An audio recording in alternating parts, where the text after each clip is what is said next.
السلام علیکم ورحمۃ اللہ۔ ویلکم ٹو زخرف القرآن چینل۔ آج میرے بیان کا موضوع ہے واقعہ معراج۔ آپ صلی اللہ علیہ وسلم کو آسمانوں کی جب سیر کروائی گئی، اس واقعے کا نام واقعہ معراج ہے۔ اس بک کا نام ہے الرحیق المختوم۔ یہ بک سیرت نبوی پر دنیا بھر میں اول انعام یافتہ کتاب ہے۔ شروع کرتے ہیں۔ بسم اللہ الرحمن الرحیم۔ اسراء اور معراج۔ اس واقعے کو اسراء بھی کہا جاتا ہے۔ نبی صلی اللہ علیہ وآلہ وسلم کی دعوت و تبلیغ ابھی کامیابی اور ظلم و ستم کے اس درمیانی مرحلے سے گزر رہی تھی اور افق کی دور دراز پہنائیوں میں دھندلے تاروں کی جھلک دکھائی پڑنا شروع ہو چکی تھی کہ اسراء اور معراج کا واقعہ پیش آیا۔ یہ معراج کب ہوئی، اس بارے میں اہل سیری یعنی اہل علم کے اقوال مختلف ہیں، جو یہ ہیں: جس سال آپ صلی اللہ علیہ وسلم کو نبوت دی گئی، اسی سال معراج میں واقع ہوئی۔ نمبر 2، نبوت کے 5 سال بعد معراج ہوئی۔ نمبر 3، نبوت کے 10ویں سال 27 رجب کو ہوئی۔ ہجرت سے 16 مہینے پہلے یعنی نبوت کے 12ویں سال ماہ رمضان میں ہوئی۔ ہجرت سے 1 سال یا 2 ماہ پہلے یعنی نبوت کے 13ویں سال محرم میں ہوئی۔ ہجرت سے 1 سال پہلے یعنی نبوت کے 13ویں سال ماہ ربیع الاول میں ہوئی۔ یہ مختلف اقوال ہیں۔ آج کل جو کہا جاتا ہے کہ 27 رجب کو ہوئی، جب صحابہ اکرام کو اس بات کا کلیئر علم نہیں تھا، نہ ہی اللہ کے نبی نے اپنا یہ معراج کا واقعہ منایا، تو پھر آج کل کے لوگ اس کو خاص کر کے راتوں کو عبادت کیوں کرتے ہیں؟ یہ ایک بدعت ہے۔ نہ آپ صلی اللہ علیہ وسلم نے اپنے معراج کی رات منائی، نہ صحابہ نے منائی، نہ حکم دیا آپ صلی اللہ علیہ وسلم نے۔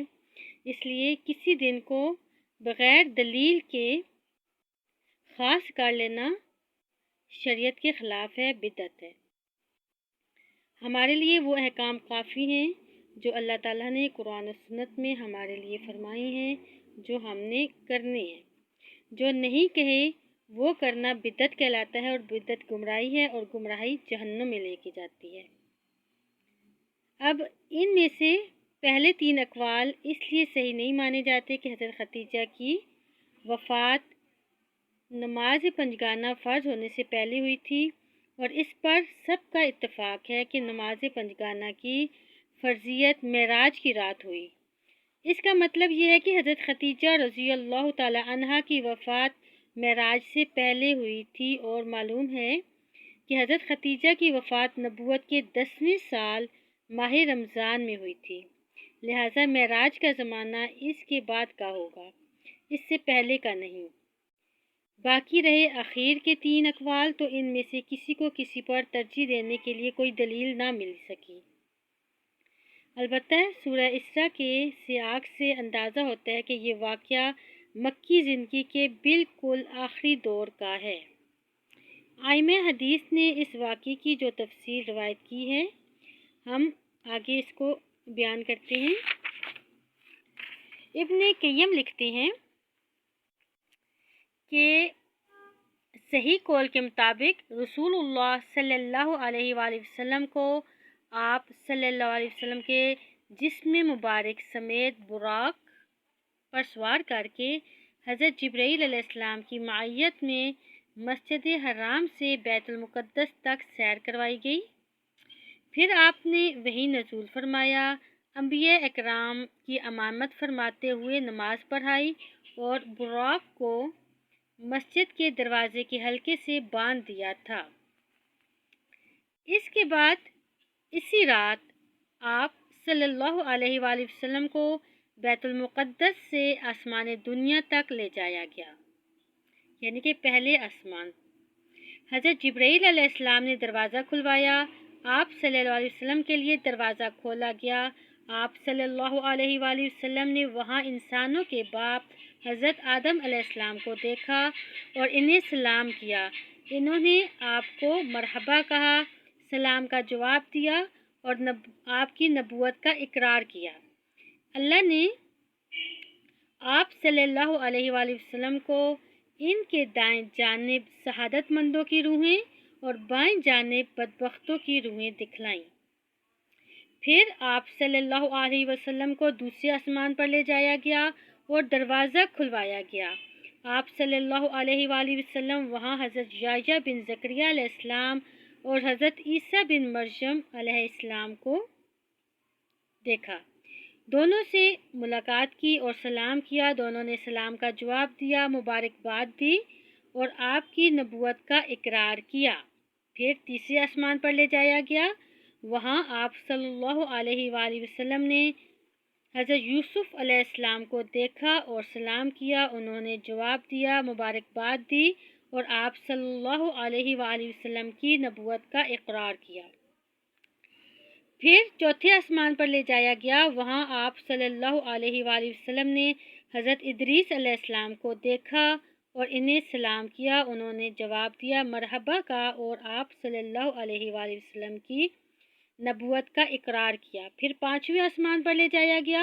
وہاں آپ صلی اللہ علیہ وآلہ وسلم نے حضرت ہارون بن عمران علیہ السلام کو دیکھا اور انہیں سلام کیا۔ انہوں نے جواب دیا، مبارکباد دی اور نبوت کا اقرار کیا۔ پھر آپ صلی اللہ علیہ وآلہ وسلم کو چھٹے آسمان پر لے جایا گیا۔ وہاں آپ کی ملاقات حضرت موسیٰ علیہ السلام سے ہوئی۔ آپ صلی اللہ علیہ وآلہ وسلم نے سلام کیا۔ انہوں نے مرحبا کہا اور اقرار نبوت کیا۔ البتہ جب آپ صلی اللہ علیہ وآلہ وسلم وہاں سے آگے بڑھے تو وہ رونے لگے۔ ان سے کہا گیا، آپ کیوں رو رہے ہیں؟ انہوں نے کہا، میں اس لیے رو رہا ہوں کہ ایک نوجوان جو میرے بعد مبعوث کیا گیا، اس کی امت کے لوگ میری امت کے لوگوں سے بہت زیادہ تعداد میں جنت میں داخل ہوں گے۔ اس کے بعد آپ صلی اللہ علیہ وآلہ وسلم کو ساتویں آسمان پر لے جایا گیا۔ وہاں آپ کی ملاقات حضرت ابراہیم علیہ السلام سے ہوئی۔ آپ صلی اللہ علیہ وآلہ وسلم نے انہیں سلام کیا۔ انہوں نے جواب دیا، مبارکباد دی اور آپ صلی اللہ علیہ وآلہ وسلم کی نبوت کا اقرار کیا۔ اس کے بعد آپ صلی اللہ علیہ وآلہ وسلم کو سدرۃ المنتہا تک لے جایا گیا۔ پھر آپ کے لیے بیت المعمور کو ظاہر کیا گیا۔ پھر خدا جبار جل جلالہ کے دربار میں پہنچایا گیا اور آپ صلی اللہ علیہ وآلہ وسلم اللہ کے اتنے قریب ہوئے کہ 2 کمانوں کے برابر یا اس سے بھی کم فاصلہ رہ گیا۔ اس وقت اللہ نے اپنے بندے پر وحی فرمائی جو وحی فرمائی اور 50 وقت کی نمازیں فرض کی۔ اس کے بعد آپ صلی اللہ علیہ وآلہ وسلم واپس ہوئے یہاں تک کہ حضرت موسیٰ علیہ السلام کے پاس سے گزرے۔ اب یہ جو پیچھے ہم نے پڑھا 2 کمانوں کے درمیان برابر فاصلہ رہ گیا تھا، درمیان میں پردہ حائل تھا۔ آپ صلی اللہ علیہ وسلم نے ملاقات کی اللہ سے مگر دیکھا نہیں۔ اب حضرت موسیٰ علیہ السلام کے پاس سے گزرے تو انہوں نے پوچھا کہ اللہ نے آپ کو کس چیز کا حکم دیا؟ آپ نے فرمایا 50 نمازوں کا۔ انہوں نے کہا، آپ کی امت اس کی طاقت نہیں رکھتی، اپنے پروردگار کے پاس واپس جائیے اور اپنی امت کے لیے تخفیف کا سوال کیجیے۔ آپ صلی اللہ علیہ وآلہ وسلم نے حضرت جبرائیل علیہ السلام کی طرف دیکھا، گویا ان سے مشورہ کر رہے ہیں۔ انہوں نے اشارہ کیا، ہاں اگر آپ چاہیں۔ اس کے بعد حضرت جبرائیل علیہ السلام آپ کو جبار تبارک و تعالیٰ کے حضور لے گئے اور وہ اپنی جگہ تھا۔ بعض ترک میں صحیح بخاری کا لفظ یہ ہے کہ اس نے 10 نمازیں کم کر دیں اور آپ نیچے لائے گئے۔ جب موسیٰ علیہ السلام کے پاس سے گزر ہوا تو انہوں نے انہیں خبر دی۔ انہوں نے کہا، آپ اپنے رب کے پاس واپس جائیے اور تخفیف کا سوال کیجیے۔ اس طرح موسیٰ علیہ السلام اور اللہ تعالیٰ کے درمیان آپ کی آمد و رفت برابر جاری رہی۔ ہر دفعہ 5 نمازیں کام کرتے رہے، یہاں تک کہ اللہ تعالیٰ نے صرف 5 نمازیں باقی رکھیں۔ اس کے بعد بھی موسیٰ علیہ السلام نے آپ کو واپسی اور طلب تخفیف کا مشورہ دیا، مگر آپ صلی اللہ علیہ وسلم نے فرمایا، اب مجھے اپنے رب سے شرم محسوس ہو رہی ہے، میں اسی پر راضی ہوں اور سر تسلیم خم کرتا ہوں۔ پھر جب آپ صلی اللہ علیہ وآلہ وسلم مزید کچھ دور تشریف لے گئے تو ندا آئی کہ میں نے اپنا فریضہ نافذ کر دیا اور اپنے بندوں سے تخفیف کر دی۔ اس کے بعد ابن قیم نے اس بارے میں اختلاف کیا ہے کہ نبی صلی اللہ علیہ وآلہ وسلم نے اپنے رب تبارک و تعالیٰ کو دیکھا یا نہیں۔ امام ابن تیمیہ کی ایک تحقیق ذکر ہے کہ جس کا حاصل یہ ہے کہ آنکھ سے دیکھنے کا سرے سے کوئی ثبوت نہیں اور نہ کوئی صحابی اس کا قائل ہے، اور ابن عباس سے مطلقاً دیکھنے اور دل سے دیکھنے کے 2 قول منقول ہیں، ان میں سے پہلا دوسرے کے منافی ہے۔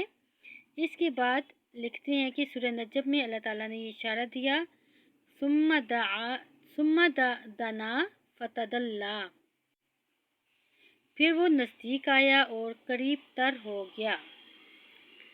تو یہ اس قربت کے علاوہ ہے جو معراج کے واقعے میں حاصل ہوئی تھی، کیونکہ سورہ نجم میں جس قربت کا ذکر ہے اس سے مراد حضرت جبرائیل علیہ السلام کی قربت ہے، جیسا کہ حضرت عائشہ اور ابن مسعود رضی اللہ تعالیٰ عنہ نے فرمایا۔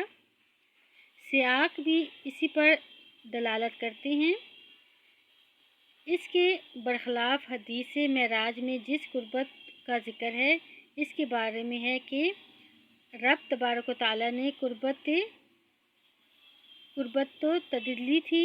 سورہ نجم میں اس کا سرے سے چھیڑا ہی نہیں گیا۔ اس واقعے کو سورہ نجم میں نہیں چھیڑا گیا، بلکہ اس سے یہ کہا گیا کہ آپ نے انہیں دوسری بار سدرۃ المنتہا کے پاس دیکھا، اور یہ حضرت جبرائیل علیہ السلام تھے۔ آپ صلی اللہ علیہ وسلم نے جبرائیل علیہ السلام کو دوسری مرتبہ سدرۃ المنتہا کے پاس دیکھا تھا۔ انہیں محمد صلی اللہ علیہ وسلم نے ان کی اپنی شکل میں 2 مرتبہ دیکھا تھا، ایک مرتبہ زمین پر اور دوسری مرتبہ سدرۃ المنتہا پر۔ اس دفعہ بھی نبی صلی اللہ علیہ وسلم کے ساتھ شق صدر سینہ چاک کیے جانے کا واقعہ پیش آیا، اور آپ کو اس سفر کے دوران کئی چیزیں دکھائیں گئی۔ شق صدر کا ایک واقعہ آپ صلی اللہ علیہ وسلم کو بچپن میں پیش آیا اور ایک اس موقع پر۔ آپ صلی اللہ علیہ وآلہ وسلم پر دودھ اور شراب پیش کیے گئے، آپ نے دودھ اختیار کیا۔ اس پر آپ صلی اللہ علیہ وآلہ وسلم سے کہا گیا کہ آپ کو فطرت کی راہ بتلائی گئی، یہ آپ نے فطرت پا لی، اور یاد رہے کہ اگر آپ نے شراب لی ہوتی تو آپ کی امت گمراہ ہو جاتی۔ آپ صلی اللہ علیہ وسلم نے جنت میں 4 نہریں دیکھی، 2 ظاہری اور 2 باطنی۔ ظاہری جو نہریں دیکھی، ظاہری نہریں نیل اور فرات تھیں۔ اس کا مطلب غالباً یہ ہے کہ آپ صلی اللہ علیہ وآلہ وسلم کی رسالت نیل و فرات کی شاداب وادیوں کو اپنا وطن بنائے گی، یعنی یہاں کے باشندے نسلاً بعد نسل مسلمان ہوں گے۔ یہ نہیں کہ ان دونوں نہروں کے پانی کا منبع جنت ہے۔ آپ صلی اللہ علیہ وسلم نے مالک یعنی کہ دروغہ جہنم کو بھی دیکھا، وہ ہنستا نہ تھا، نہ اس کے چہرے پر خوشی اور بشاشت تھی۔ آپ صلی اللہ علیہ وآلہ وسلم کو جنت اور جہنم بھی دکھائی گئی۔ آپ نے ان لوگوں کو بھی دیکھا جو یتیموں کا مال ظلماً کھا جاتے تھے، ان کے ہونٹ اونٹ کے ہونٹوں کی طرح تھے، اور وہ اپنے منہ میں پتھر کے ٹکڑوں جیسے انگارے ٹھونس رہے تھے جو دوسری جانب ان کے پاخانے کے راستے نکل رہے تھے۔ آپ صلی اللہ علیہ وآلہ وسلم نے سود خوروں کو بھی دیکھا، ان کے پیٹ اتنے بڑے بڑے تھے کہ وہ اپنی جگہ سے ادھر ادھر نہیں ہو سکتے تھے، اور جب آل فرعون کو آگ پر پیش کیے جانے کے لیے لایا جاتا تو ان کے پاس سے گزرتے وقت انہیں روندتے ہوئے جاتے تھے۔ آپ صلی اللہ علیہ وسلم نے زناکاروں کو بھی دیکھا۔ ان کے سامنے تازہ اور فردہ گوشت تھا اور اسی کے پہلو پر سڑا ہوا چھچھرا بھی تھا۔ یہ لوگ تازہ اور فردہ گوشت چھوڑ کر سڑا ہوا چھچھرا کھا رہے تھے۔ آپ صلی اللہ علیہ وسلم نے ان عورتوں کو بھی دیکھا جو اپنے شوہروں پر دوسروں کی اولاد داخل کر دیتی ہیں، یعنی دوسروں سے زنا کے ذریعے حاملہ ہوتی ہیں، لیکن لا علمی کی وجہ سے بچہ ان کے شوہر کا سمجھا جاتا ہے۔ آپ صلی اللہ علیہ وآلہ وسلم نے انہیں دیکھا کہ ان کے سینوں میں بڑے بڑے ٹیڑے کانٹے چبھا کر انہیں آسمان اور زمین کے درمیان لٹکا دیا گیا ہے۔ آپ صلی اللہ علیہ وسلم نے آتے جاتے ہوئے اہل مکہ کا ایک قافلہ بھی دیکھا اور انہیں ان کا ایک اونٹ بھی بتایا جو بھڑک کر بھاگ گیا تھا۔ آپ صلی اللہ علیہ وسلم نے ان کا پانی بھی پیا جو ایک ڈھکے ہوئے برتن میں رکھا تھا۔ اس وقت قافلہ سو رہا تھا۔ آپ صلی اللہ علیہ وسلم نے اسی طرح برتن ڈھک کر چھوڑ دیا، اور یہ بات معراج کی صبح آپ صلی اللہ علیہ وسلم کے دعوے کی صداقت کی ایک دلیل ثابت ہوئی۔ یہاں پر ہم ویڈیو مکمل کرتے ہیں۔ اس واقعے کا اگلا حصہ اگلی ویڈیو میں آپ کو بتاؤں گی انشاءاللہ۔ آپ سے ریکویسٹ ہے کہ آپ کو اگر یہ ویڈیو پسند آئی ہے تو چینل کو سبسکرائب کریں، لائک کریں اور زیادہ سے زیادہ شیئر کریں۔ جزاکم اللہ خیر۔ السلام علیکم۔